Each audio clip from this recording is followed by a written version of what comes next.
I'm gonna tell you the step-by-step process I used for this drawing. I'll tell you about all the digital tools and brushes I used, as well as some of my secret techniques and maybe even some helpful tips. Hopefully, they'll come in handy for some people.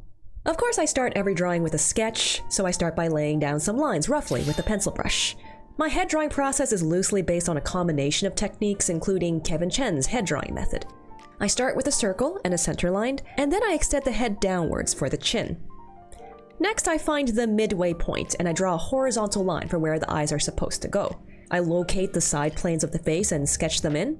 And with this basic head structure in place, it's time to start drawing the facial features, like the eyes. Then we can draw the nose. A circle will do for this. Don't worry, I'm not gonna keep it like this. It's not a clown's nose. I use this to represent the tip of the nose, so I can keep the shape and orientation of the nose in mind.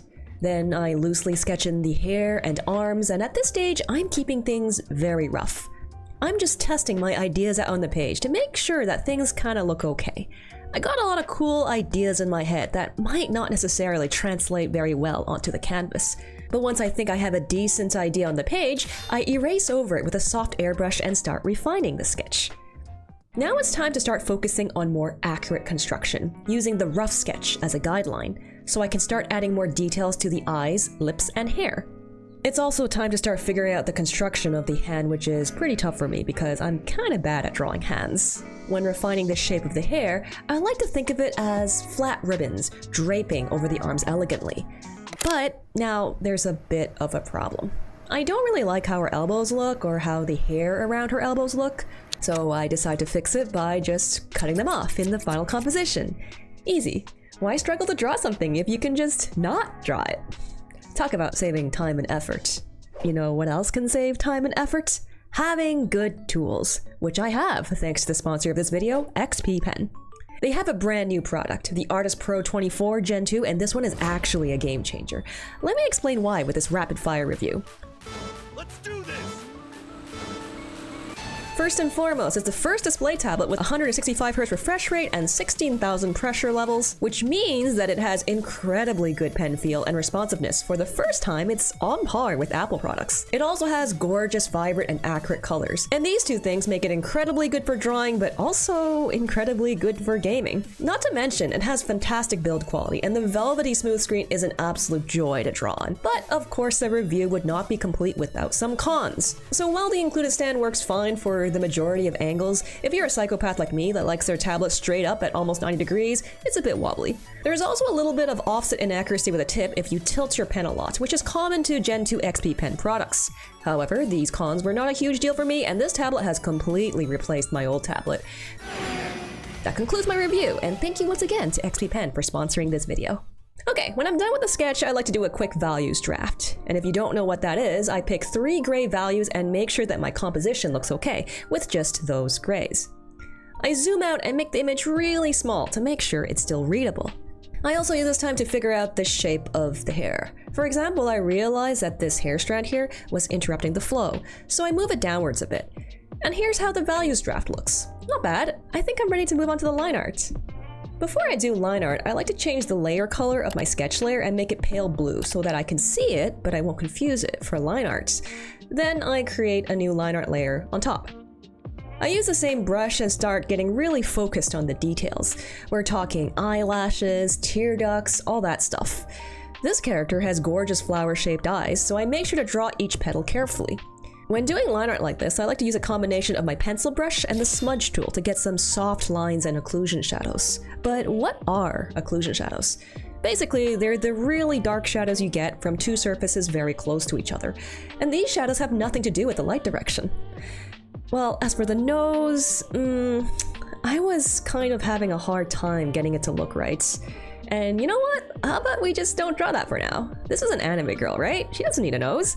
Future PCAT can figure it out. Anyway, I take the time to draw on some more detailed hair strands and figure out the subtle anatomical details on the hands, like wrinkles, knuckles, and tendons. But then, at this point, I realize something doesn't look quite right. So this is a problem I have all the time. The sketch looks fine, but as I continue to refine and refine, things start looking a little off. That's okay. It's never too late to fix things when you notice them. But her face in the liner doesn't quite seem to have the same amount of structure as it did in the sketch, so I draw her bald to try to figure out what the heck is going on. Turns out her facial features weren't quite lining up with each other, so I needed to make sure that the inside corner of her eyes lined up with the corners of her lips, and that her philtrum lined up with the center of her mouth. Now with the line art fixed, it's finally time for colors. I create a layer with a normal blending mode below my line art layer. And I really like Clip Studio Paint because it comes with a lot of convenient custom brushes you can download, like the Ice Cream Fill tool, which I use to fill in my base color. Keep in mind though that at the moment I'm just filling in local colors. That is, the actual colors of the materials without considering lighting. I want to make sure that the colors aren't too dark or saturated, since I want to leave some room to make the shadows saturated later. If you don't know what saturation is, it's basically how colorful something is. But things really only look colorful if there's something not colorful next to it to contrast. If everything is colorful, then nothing is colorful. Then I take a big soft airbrush and brush in the redder parts of the skin, like the cheeks and the ears. Okay, is it time to do shading yet? Not quite, mostly because I don't really like shading, and I'm procrastinating that part as long as I can. How about I do that later? First, I'll paint in a little form and texture without considering the direction of the lights. I create a new layer on top, but this time I set it to hard light and take my hard triangular brush. A hard light layer is kind of like multiply and screen layer combined. If you're not sure what either of those are, don't worry. All you have to remember is that anything darker than 50% value makes it darker, and anything above it makes it lighter. I think it's a good time to finally draw the nose back in, but why did I wait this long? I was just worried that defining the nose with a black line would make it look a little bit too harsh. So I figured it'd be better to define it more gently by implying its existence with shading instead. Anyway, on this layer, I'm making sure to keep my values very narrow, mostly between 45 and 55. And for now, I'm trying to keep it subtle. Remember, I am not considering where the light is coming from at this stage.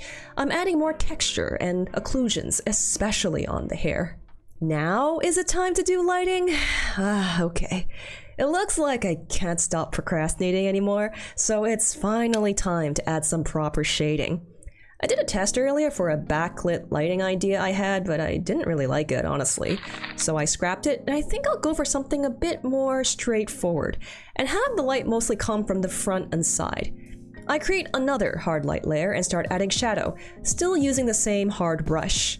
But wait, doesn't the skin color look a bit washed out right now? It does, but don't worry about it. I'll fix it in a bit. Right now, my priority is trying to get the shadow shapes to look right. I keep in mind the 3D forms of the face and arms and add shadow on the planes that face away from the light. I also add some cast shadows, especially making sure to remember the delicate little cast shadows of the hair and the eyelashes. I also suddenly remember at this point that this character also has a ribbon tied around her neck, so I draw that in before I forget. Then I add a cast shadow on an imaginary wall behind her. That way I can get away with not drawing a background. One thing I really wanted was to have the arm and the ribbon leave a pretty cast shadow across her chest. It took a couple tries, but I eventually got that to work. And when I'm finally happy with the shape of the shadows, I lock the transparency of this layer. Remember how the shadows looked kind of washed out? It's time to start fixing that. I use a soft brush to bring more color into the shadows, particularly on the skin where I want the shadows to look a bit redder. I focus especially on the edge of the shadows, where they get extra red and saturated due to subsurface scattering. I know I've been using a hard brush the entire time, but now it's time to use the smudge tool and start blending out some of the harder edges of the shadows. So I really did the best I could, but there's still something wrong with the eyes. Can you see it? The problem with the eyes is if they're looking up, the shape isn't quite right if we're looking at them from below. Take a look at this reference photo. Look at the curve of the bottom of the eyes. And since we're here, this bright, saturated waterline is really pretty as well. Let's add it. And we can't forget to add a little highlight to the eye too to make the eyes sparkle. It's a great time to start doing some final polishing as well. I just create a normal layer on top of everything else and start painting on top. No fancy layer blending modes needed. At this stage, I add some slightly darker midtones to help describe the form. Just a little hint where the surfaces are starting to turn away from the light. And just generally do some tidying up to clean up some messy brush strokes. So are we done yet? Not quite. There's a couple of things I like to do when I'm finishing off a drawing to bring it all together. I like to add some correction layers to make the colors more vibrant. See, I'm not very good at color, so when I paint, things tend to look very washed out and gray. So until I do get better, I like to use digital tools to augment my lack of skill. I like using tone curves and color balance layers to tweak the colors until I'm happy. And finally, the last touch I like doing is adding a bit of a noise layer to make the final painting feel more organic.